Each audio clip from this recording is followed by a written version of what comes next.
Dear viewers, welcome back to episode 19, where Fluid's mission continues.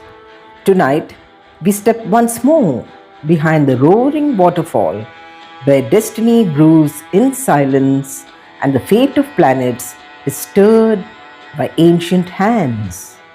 Fluid the druid and his wife, the two-faced fairy godmother, now possessed the two crucial ingredients: Hedda's sacred leaves and shavings from Vata's magnificent horns.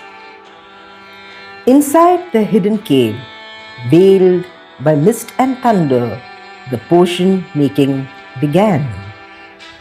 Hour after hour, tirelessly, they worked, mixing rare herbs, crushed leaves, glowing powders, and things far too strange to be named.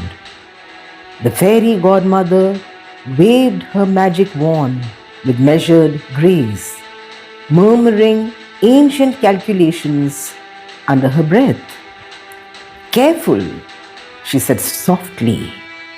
The potions must be exact, too weak, and the pests survive, too strong, and the balance is lost. The cave filled with smoke, sparks, and soft poofs as the potion thickened into a shimmering brew. Suddenly, the fairy godmother paused. "Husband," she asked thoughtfully, "why did you not tell Pixie about the phase 2 danger we are about to face?" Fluid did not look up. "I did not wish to alarm them," he replied calmly.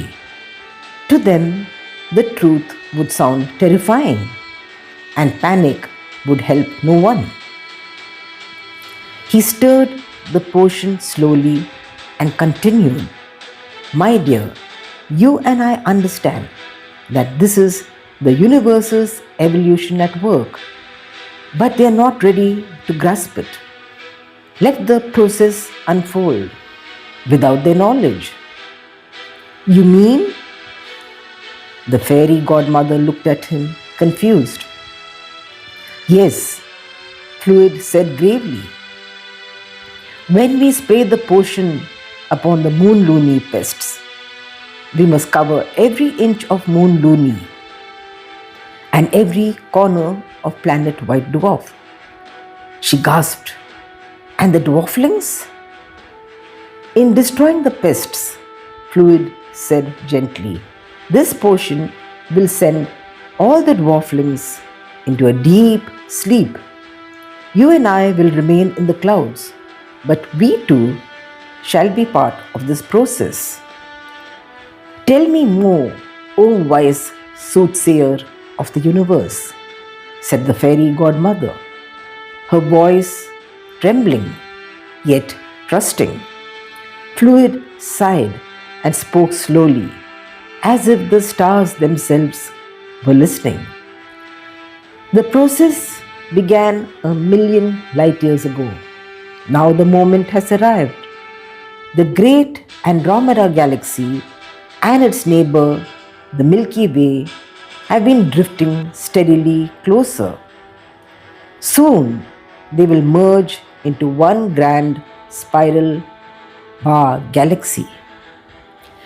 Massive changes will follow," he continued. "The universe moves, it never stands still. White dwarf lies on the outskirts of the Milky Way galaxy.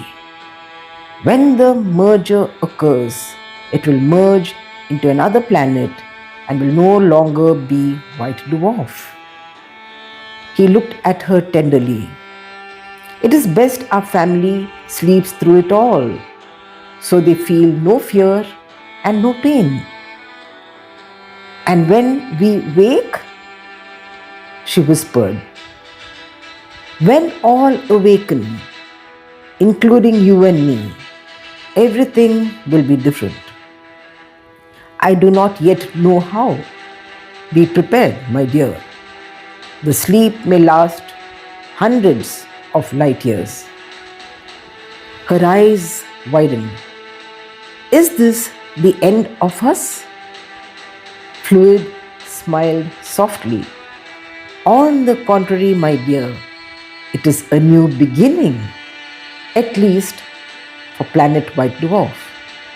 He raised his staff and declared, this world shall evolve into paradise, a place where the purest of souls shall unite. The next 2 days were spent perfecting the potion, stirring, chanting, waiting. Finally, Eureka! Cried the druid. It's ready. The potion was carefully bottled into a magical beaker fitted with a sprinkler. Though it looked small, its capacity was endless.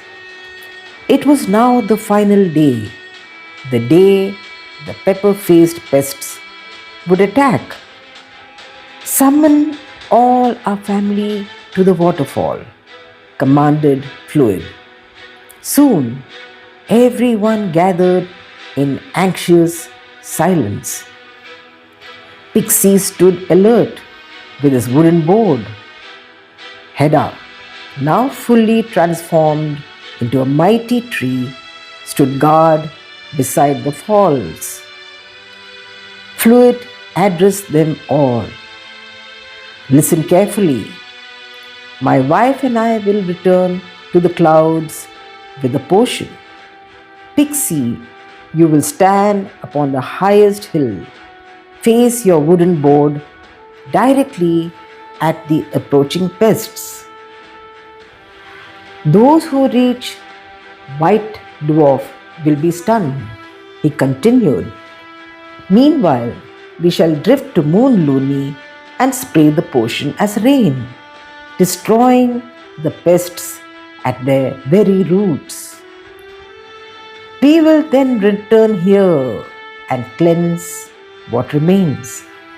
He turned to baby Yeti. Grandson, give us a signal with a howl. Moments later, Moon Looney shimmered and changed colors ominously. They're coming, cried baby Yeti, waving frantically. Pixie stood firm atop the mountain, board raised high. The others watched, hearts pounding. Fluid and the fairy godmother drifted majestically toward Moon Looney. With perfect timing, they sprayed the moon entirely. Those pests that reached White Dwarf were stunned instantly by Pixie's board. The cloud returned. Fluid sprayed the potion across the stunned pests and then across the entire planet. The process of evolution had begun.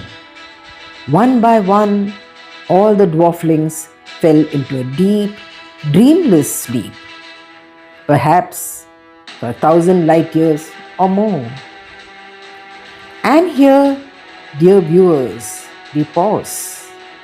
For next comes episode 20, the grand finale of the season, where we shall witness the merging of two galaxies into one. Next week's closing story, a new beginning. This is your storyteller Kitty bidding you farewell. Take care and keep watching the stars.